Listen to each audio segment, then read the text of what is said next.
Hey guys, this is Hell Hades. This is going to be another Raid Shadow Legends video. Guys, the dev team at Raid have just put out a video basically talking about some of the things they're working on over the next few months. I'm going to give my reaction to that video. There's things in there like new faction coming out, dupe system, what they're doing with Doom Tower, things like what's going on with Silver, which if you guys have not caught it yet, a week ago I put a video out to say, let's push Plarium. Let's push Raid to basically sort out the silver issue. For me, it's one of the most out of control things in the game right now.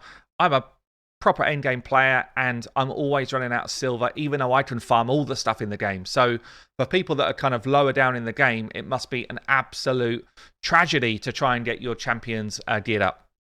So how are we going to do this then? I'm going to play through the different clips. I won't play the video in full. I'll skip to the parts where I think it's most relevant.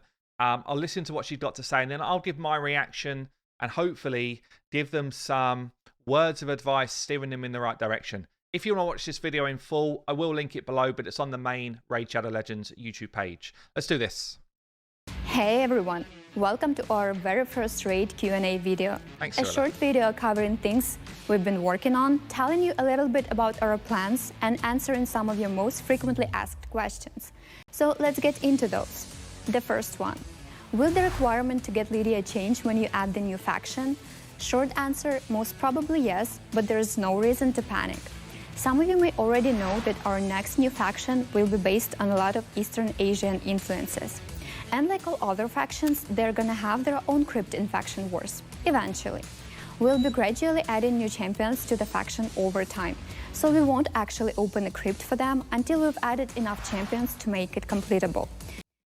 Okay, so, I mean, it feels like it's a pretty fair answer to me. Will you need to complete a new faction when they release new factions in the game to get the main prize for winning faction wars? And the answer is yes. That's pretty acceptable. I hope what they actually do, though, is extend out, because we're going to have a new faction, we're going to actually have more stars available to collect. So I hope what they actually do is extend this beyond 819 and give us like the next group of rewards for completing that faction. And then Lydia still becomes the last thing. I think it's a fair thing to do. They also did a similar thing when Dwarves came in terms of the faction crypt actually didn't open for a long time. It sat there. They waited. I mean, they didn't really wait to add new champions because they didn't really add new dwarves, but they waited quite a long time to open up the faction crypt. So I guess if you're close, push. But we know that the samurai faction is due within the next few months. They're calling it samurai faction, but yeah, Eastern European, Asian influence faction. But yeah, basically, I would say work on it hard now, but it's not reason for like community uproar, in my opinion. Okay, let's go on to Doom Tower. Question 2. What are your future plans for the Doom Tower? The Doom Tower is supposed to work in rotations, with every rotation switching up the bosses, mobs, and secret rooms. As you might be able to see in-game right now, this current one is named after the Frost Spider, because she's the final boss. The next rotation will have another boss, and so on. However, since this was our very first Doom Tower release, we realized we've got a bit more fine-tuning and tweaking to do on the current rotation. With your help, we have also come up with a whole list of improvements we want to make for the next one. And we're gonna hold off on releasing that until we think it's ready. Right now, we are looking at releasing the next rotation in a few months. Maybe April, maybe sooner. So keep... I mean, this is a weird one for me. So in Doom Tower,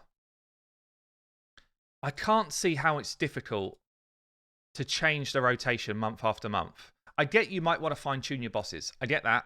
I get you might want to fine-tune some of the difficulty in terms of mobs. I get it. But how difficult is it to say, instead of a secret room that's got Bannerlord epics, next month it's, I don't know, any other like Skinwalker rares? Like, I don't know how difficult that can possibly be to do.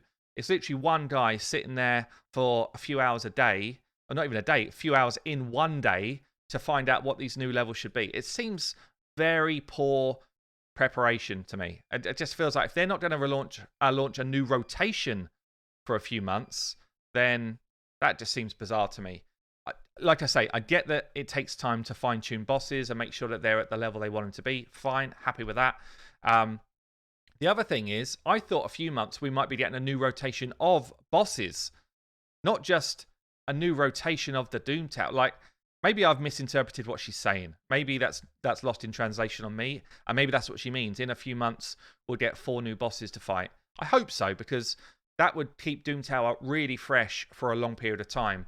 As it is, 2 months in, is still kind of fun. I guess maybe 3 or 4 months in, fighting the same levels, same bosses, that's going to get pretty tiring pretty quick. So, I don't know, guys. What's your thoughts below on this one? Is it that difficult to just say, you know what, instead of mobs being this crew, we just throw in another bunch with a similar set of defensive stats just to keep it interesting? Or even change up the secret rooms once a month, change the rotation of bosses? I can't believe that's that hard to do. Did you guys forget about the Dwarfs? Why do the Undead Hordes get all the new epics and legendaries? Why do the Undead get all of the epics and legendaries? What's going on with Dwarves? Check out this answer. Our development path for planning, designing, balancing, and releasing champions is pretty long. It's something we try to plan well in advance, and there's usually a long line of champions in development at any time. That's why you've been seeing a lot of Undead Horde champions popping up all over the place, along with other champions from older factions. However, we haven't forgotten the Dwarfs. Don't worry, we know they need some new blood. We've actually just released 2 new epic Dwarfs, and we're also bringing out 2 more epics and a new Dwarf legendary in February. On top of that, we've got another 14 in development right now that we hope will bring that faction up a level. Okay, so I like that there's more in development. I like that they're calling out in February, actually. So, like, within the next few weeks, we're going to get a new legendary and a couple of new epics. So it feels like they're going to carry on with this, drop in a ton of champions every patch, which it's both good and bad. I think it spices up the game to get new champions. I like that side of it, but it also kind of waters down your chance to get other essential champions. Now, that's all well and good if they kind of balance the level of champions coming in, and they've done a great job of balancing, essential skills on epics recently. They brought in a bunch of epics which do a kind of good number of skills that can really help your team. So I think they've done that well. But when you think about champions like Team Counterattack, there's now 3 in the game, and we're talking about 540 odd champions. There's now 3 in the game, which becomes an insanely difficult pull. Or if we're just talking about something as simple as you need a man-eater to get an unkillable team, every time they add another bunch of new champions, it becomes harder and harder to do. So for Clan Boss, they really gimp people's chance to do some of these things every time they add another 20 or 14, 20 champions. But I like new champions, as long as they can just think with their brain to try and give us a bit of balance around the skills that they do and give us more opportunities to do what we need probably for Clan Boss. I think that's probably what's missing. The other thing which I just want to say is, okay, look, all right, the Dwarves have not been around for as long as everyone else, so I can understand why their development might be lacking, okay?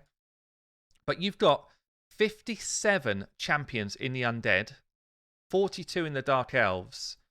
You've got like 32 in one of the oldest factions in the game, 30 in one of the oldest factions in the game, 27, over double the champions in this faction.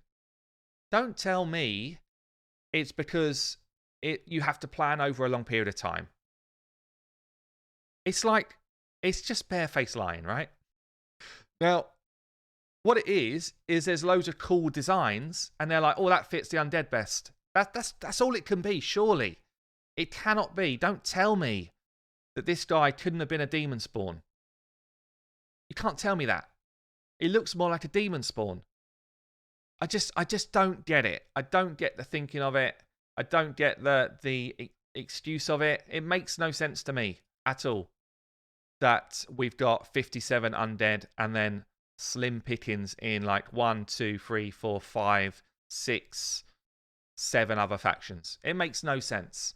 So I think stupid excuse, stupid thing to even put in the video. Just say, you know what, we've got one design team that works for Sacred Order, one design team that works on undead, and then we got one design team that works for the rest of the factions combined, and that's why we got so many undeads. But we've moved it on and realized it's a stupid thing to do, so now we spread it out. That's like, just be honest. Otherwise, you look like idiots, in my view. Okay, let's move on. Do you have any answers to the duplicate champions issue? This is probably our most asked question, and it's also probably the hardest one to answer. We are currently working on and testing a few different concepts for this. But it's a biggie, and we want to make sure we get it right. It could have a huge impact on the game, positive or negative. So we are not avoiding it, we are just being thorough. Right now, our top priority is to figure this out in the first half of this year. As soon as we have a clearer idea of the direction we're gonna go with, we'll let you know. Okay. Now, I did a podcast with Cyrilla. It has to be at least 6 months ago. And the answer was the same. I had Cyrilla on my channel for an interview. The answer was the same. I've seen the same interview with Ash. Answer's been the same. I think we're chosen as well. Like, I'm not blaming Cyrilla here. She's just someone who's coming out with the info. But come on, 6 months to work this out, and we still don't know the answer yet. We don't know the answer. We've got another 4 months of planning to get this happening. She actually says there 4 months to figure it out. That doesn't say to me in Raid World that's 4 months till it goes live. That says 4 months to figure it out. Probably 6 more months for it to go live. It's a poor excuse, and it's a poor it's just a poor answer again. So what I've done is, this literally took me 5 minutes, but I've written down a few options. Okay, so what about if you re-roll 3 legendaries into 1, aka League of Legends? What about if you just looked at other games that have got this already in play and picked one and go with it? One thing which I think could be really cool actually is we have a bazaar of some sort where you can burn your legendaries into a dust of your choice or into a currency of your choice.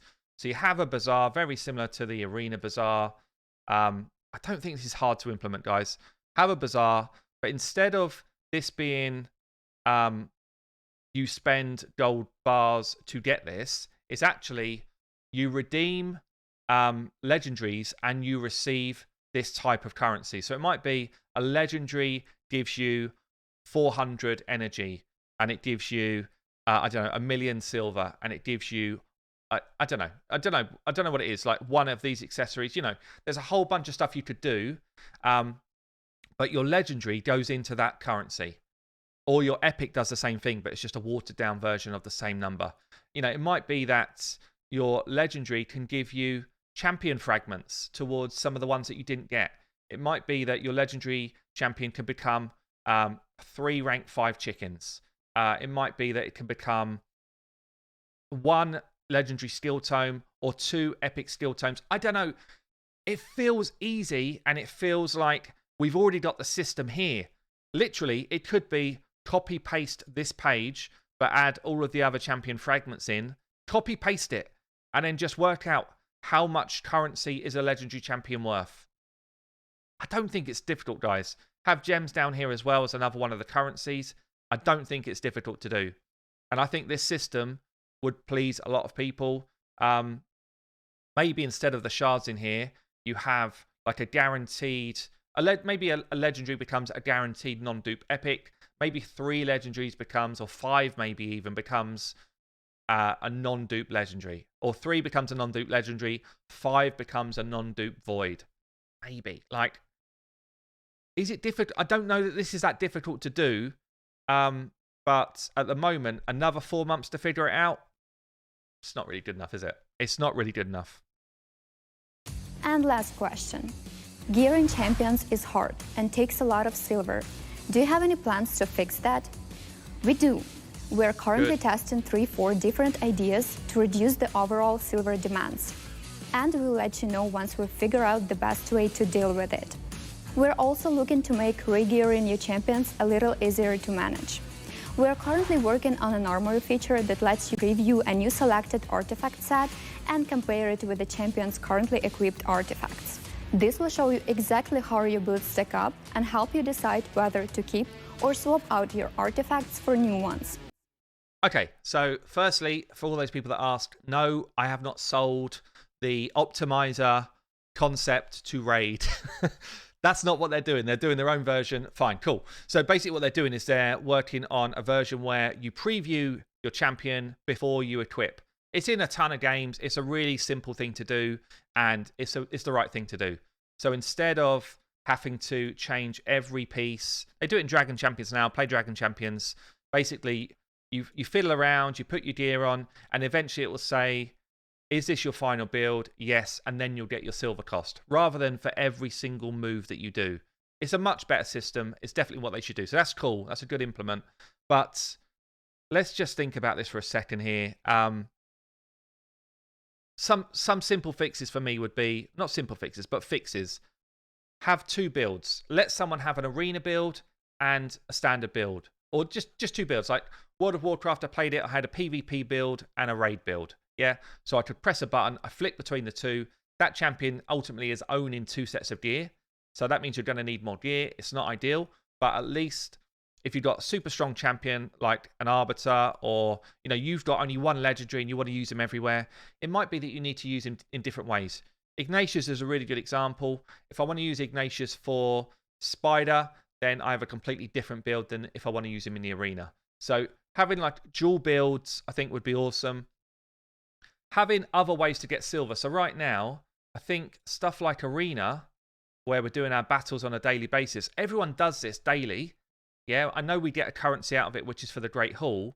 But if silver's a massive issue, then why are we not doing a bit more here? We're doing these battles anyway. Give us a silver reward here as well. Make the arena a bit more worthwhile. Same with 3v3. Give us a bit of silver for winning our fight. Not necessarily if you lose. Maybe it's just a win thing. If you win your fight, get some more silver. We're doing faction wars on a daily basis. Give us some silver there. Doom Tower. If we're beating a level, okay, we get a reward. Why not give us some silver as well? Because we know it's an issue. There's too many things in the game at the moment that require you to build up your champions. So we know it's an issue. Hold on a minute. Why don't we add some silver here as well? Yeah? Why don't we review the daily quests? And I mean, I can't even believe my eyes when I see 2,500 silver for someone who's level 88. What do you think that can do? 2,500 silver. Let's see what that can do for me. Let's find myself a new piece. 2,500 silver for this crap piece. Let's see what happens. I can upgrade it once. This is a 5-star. Twice. Oh, I ran out. What a stupid amount of silver to be given that late in the game. So I'm glad they've called it out. I'm hoping that the video and the kind of traction behind that video, because to be honest, guys, when I put that out, I said, please help me get behind this. And tons of likes, and more importantly, tons of, where is it? I'm zoomed in crazy, so I can't see it. We've got tons of comments on here, which is really cool. So they can see that people are getting behind this, which is awesome. But it needs more.